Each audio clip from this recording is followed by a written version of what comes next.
آصف زرداری، عبد الغنی مجید، مناہک مجید کی حاضری سے استثناء درخواستیں دائر کی۔ ارشد تبریز نے کہا کہ ایک آصف زرداری منتخب نمائندے ہیں، باقی تمام ملزمان پبلک اور سرکاری ملازم ہیں۔ اشفاق احمد لغاری پہلے پیش نہیں ہوئے تھے، اب آئے ہیں، نقول تقسیم کرنی ہے۔ عدالت نے پروسیکیوٹر کو ہدایت کرتے ہوئے کہا کہ نقول تیار کر لیں اور آئندہ سماعت پر دے دیں۔ بعد ازاں عدالت نے سماعت 15 فروری تک ملتوی کر دی۔ یہی عدالت ہے، عمران خان کی روزانہ کی بنیادوں پر سماعت ہو رہی ہے۔ عمران خان کے خلاف کیسز کی، وہ کیسز جس میں ریفرنس بھی ایک میں دائر ہوا، دوسرے میں ابھی ریفرنس بھی نہیں دائر ہوا، ریفرنس دائر نہیں ہوا، جیل ٹرائل کا نوٹیفیکیشن پہلے ہو گیا ہے اور وہ دھڑا دھڑ سماعت کر رہے ہیں۔ اور دوسری جانب ایک اور کیس ہے جس کی سماعت ہو رہی ہے، اس کو وہ بھی روزانہ کی بنیاد پر، اور اس کے حوالے سے کل اسلام آباد ہائی کورٹ میں اہم سماعت ہونے جا رہی ہے۔ جسٹس میاں گل حسن اورنگزیب صاحب 20 دسمبر کو سماعت کریں گے۔ تو اس میں درخواست دی گئی کہ جناب آپ اپنا مائنڈ ڈسکلوز کر بیٹھے ہیں، آپ اس کیس میں درست طریقے سے اس کیس کو نہیں چلا رہے، آپ غلط طریقے سے اس کیس کو چلا رہے ہیں، آپ اس کیس میں ایک فریق بن چکے ہیں، مہربانی کریں آپ یہ کیس نہ چلائیں، آپ اس کیس کو یہیں روک دیں۔ تو وہ درخواست خارج کر دی۔ روزانہ کی بنیاد پر خفیہ جو ٹرائل ہے اس کو جاری و ساری ہے، اور کسی کو بات کرنے کی اجازت نہیں ہے، کسی کو اس کے اوپر اس کی کارروائی بتانے کی اجازت نہیں ہے، نہیں تو ڈائریکٹ ایک سخت قانون لگا دیا جائے گا۔ تو میں سمجھتا ہوں انتہائی افسوسناک ہے۔ الیکشن کمیشن کی جانب سے جاری حلقہ بندیاں چیلنج کرنے کا جو سلسلہ ہے وہ جاری ہے۔ عامر فاروق صاحب اسلام آباد ہائی کورٹ میں اور جسٹس علی باقر نجفی صاحب لاہور ہائی کورٹ میں دھڑا دھڑ انہوں نے حلقہ بندیاں کالعدم قرار دی ہیں، اور اس میں مسلم لیگ نون کی درخواستیں تھیں، عطا تارڑ خود پٹیشنر تھے، اور حافظ آباد، گجرانوالا، اور یہاں اسلام آباد ہائی کورٹ میں احسن بھون کی ڈیوٹی تھی، وہ حلقہ بندیوں کو چیلنج کر رہے تھے بطور وکیل درخواست گزاروں کی جانب سے، اور لاہور ہائی کورٹ میں اعظم نذیر تارڑ۔ اور اب اس کے بعد یہ معاملہ چلا گیا سپریم کورٹ آف پاکستان میں۔ اتنے میں اسلام آباد ہائی کورٹ میں جسٹس ارباب محمد طاہر نے کیس کی سماعت کی، اور سانگھڑ کی 2 صوبائی اسمبلی PS 41 اور 42 حلقہ بندیوں سے متعلق درخواست پر سماعت ہوئی۔ وکیل درخواست گزار بیرسٹر قاسم نواز عباسی پیش ہوئے۔ عباسی نے کہا کہ سانگھڑ کی 2 صوبائی اسمبلی کے حلقوں میں من پسند حلقہ بندیاں کی گئی ہیں۔ سانگھڑ کی حلقہ بندیوں سے پیپلز پارٹی کو فائدہ اور فنکشنل لیگ کو نقصان پہنچا ہے۔ استدعا ہے کہ ضلع سانگھڑ کی پرانی حلقہ بندیاں بحال کی جائیں۔ دوسری جانب عامر فاروق صاحب اسی طرح کے کیس کی سماعت کر رہے تھے، تو انہوں نے کہا کہ اگر ہم کوئی آرڈر کر دیتے ہیں تو سوائے کنفیوژن کے اور کیا ہوگا؟ آپ چاہتے ہیں کہ مجھے بھی توہین عدالت کا نوٹس ہو جائے؟ یہ عامر فاروق کہہ رہے ہیں، ان کو پتہ ہے کہ اب سپریم کورٹ آف پاکستان یہ سارا معاملہ، اب حلقہ بندی جب ایک دفعہ کالعدم ہوگی، اس میں کوئی شک نہیں ہے کہ حلقہ بندیاں انہوں نے بہت بڑی ڈنڈی ماری ہے۔ پہلے تو جعلی ووٹر لسٹ میں جعلی ووٹ ہوتے تھے، اب حلقہ بندیوں میں انہوں نے بہت بڑی دھاندلی کی ہے۔ لیکن چونکہ انتخابات کے عین وقت کی ہے، تو اب اگر حلقہ بندیاں کالعدم ہوتی ہیں تو پھر نئی حلقہ بندی پر تو ٹائم لگ جانا ہے، تو انتخابات کا تو شیڈول جاری ہو چکا ہے۔ اور اگر علی باقر نجفی صاحب نے سٹے دیا تھا یا عامر فاروق صاحب سٹے دے رہے ہیں، تو آپ جانتے ہیں کیسے دیا جا رہا ہے، آئین اور قانون کے مطابق۔ تو انہوں نے کہا عامر فاروق نے کہ آپ چاہتے ہیں کہ مجھے بھی توہین عدالت کا نوٹس ہو جائے، جو ایک میس بنا ہوا ہے اس کو ختم تو ہونا ہے۔ چیف جسٹس نے درخواست گزار کے وکیل سے مکالمہ کرتے ہوئے کہا کہ کوئی قانون بتا دیں جس کے تحت ہم الیکشن کمیشن کو اب آرڈر کر سکتے ہیں۔ میرپور اور بنوں کے صوبائی اسمبلی کے حلقوں سے متعلق درخواستیں زیر سماعت تھیں۔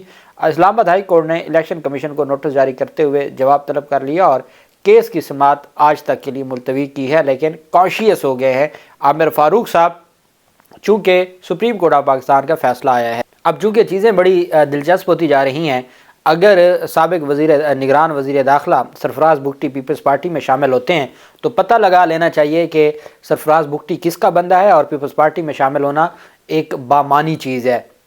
نواز شریف کہاں پہ کھڑے ہیں اور آصف زرداری اپنے معاملات، اس وقت انتخابات صرف اس بیوروکریسی کے ذریعے آصف زرداری کو سوٹ کرتے ہیں۔ آپ جانتے ہیں آصف زرداری کے لیے اور بلاول زرداری کے لیے پورا ایک ریفرنس کھولا گیا ہے، تو ہر صورت جو ہماری بڑی ہے وہ آصف زرداری کی حد تک متفق ہے۔ اور جس طریقے سے معزز جو جسٹس سردار طارق مسعود صاحب اس دن سارے معاملے پر الیکشن شیڈول جاری کرنے پر زور دے رہے تھے، تو وہ ماضی اور ساری چیزیں آپ جانتے ہیں۔ ایسے میں عامر فاروق صاحب یا علی باقر نجفی صاحب وہ کیوں سٹے دے رہے ہیں، وہ کیوں حلقہ بندیاں کالعدم قرار دے رہے ہیں؟ اس کی وجہ یہ ہے کہ اس میں نون لیگ کے درخواست گزار ہیں اور وہ یہ سمجھتے ہیں کہ حلقہ بندیاں درست نہیں ہوئی۔ اب جسٹس سردار طارق مسعود کے پاس حلقہ بندیاں چیلنج کی گئی تھی مختلف جو صوبوں میں، حلقہ بندیاں جو کالعدم ہائی کورٹس کی جانب سے کی جا رہی ہیں اس سے متعلق کیس تھا۔ جسٹس سردار طارق مسعود کی سربراہی میں 3 رکنی بینچ تھا، منصور علی شاہ اور اطہر من اللہ اس میں شامل تھے۔ عدالت عظمیٰ نے کہا کہ انتخابی شیڈول جاری ہونے کے بعد حلقہ بندیوں پر اعتراض نہیں اٹھایا جا سکتا۔ جسٹس اطہر من اللہ نے استفسار کیا کہ الیکشن کمیشن آف پاکستان کے قانونی اختیار کو ہائی کورٹ کیسے استعمال کر سکتی ہے۔ عدالت نے کہا کہ الیکشن پروگرام جاری ہونے کے بعد حلقہ بندیوں سے متعلق مقدمہ بازی غیر مؤثر ہو چکی ہے۔ جسٹس منصور علی شاہ صاحب نے ریمارک دیا کہ کسی انفرادی فرد کو ریلیف لینے کے لیے انتخابی عمل کو متاثر نہیں کیا جا سکتا، ہمیں اس حوالے سے لکیر کھینچ کر حد مقرر کرنی ہے۔ اطہر من اللہ نے کہا کہ اگر اس درخواست پر فیصلہ دیا تو سپریم کورٹ میں درخواستوں کا سیلاب امڑ آئے گا۔ جسٹس اطہر من اللہ نے کہا قائم مقام چیف جسٹس سردار طارق مسعود نے کہا کہ سمجھ نہیں آتی سارے کیوں چاہتے ہیں کہ الیکشن لمبا ہو، الیکشن ہونے دیں۔ جسٹس اطہر من اللہ نے ریمارک کیا کہ جب الیکشن شیڈول جاری ہو جائے تو سب کچھ رک جاتا ہے۔ الیکشن کمیشن کا سب سے بڑا امتحان ہے کہ 8 فروری کے انتخابات شفاف ہوں۔ یہ اطہر من اللہ صاحب شفاف کا لفظ استعمال کر رہے ہیں، اس کے علاوہ اور کسی نے شفاف کا لفظ استعمال ہی نہیں کیا۔ بلوچستان ہائی کورٹ نے بلوچستان کی 2 صوبائی نشستوں شیرانی اور ذوب میں الیکشن کمیشن کی حلقہ بندیاں تبدیل کی تھیں۔ الیکشن کمیشن آف پاکستان نے بلوچستان ہائی کورٹ کے فیصلے کے خلاف سپریم کورٹ میں اپیل دائر کی تھی، اور اب یہ پیش رفت سامنے آئی کہ جب سپریم کورٹ آف پاکستان میں مختلف ہائی کورٹس کی جانب سے حلقہ بندیاں جو کی جا رہی تھی کالعدم، اس پر سپریم کورٹ آف پاکستان نے کہا کہ حلقہ بندیاں کالعدم نہیں ہو سکتی، اور حلقہ بندیاں کالعدم قرار دینے کا جو عمل ہے وہ درست نہیں ہے، اور یہ انتخابات کو سبوتاژ کرنے کے مترادف ہے۔ چونکہ عامر فاروق صاحب زیادہ حلقہ بندیاں کالعدم قرار دے رہے تھے، لاہور ہائی کورٹ میں علی باقر نجفی صاحب قرار دے رہے تھے، تو ان کو روک دیا ہے۔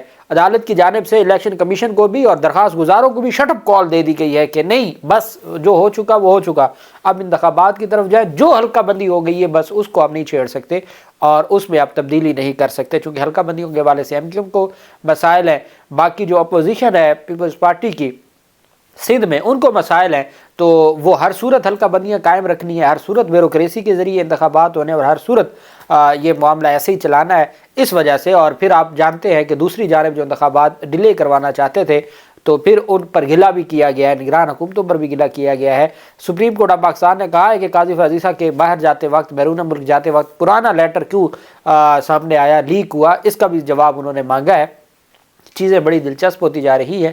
اللہ پاک پاکستان کا حامی اور ناصر ہو۔ بہت شکریہ۔ اللہ حافظ۔ پاکستان زندہ باد۔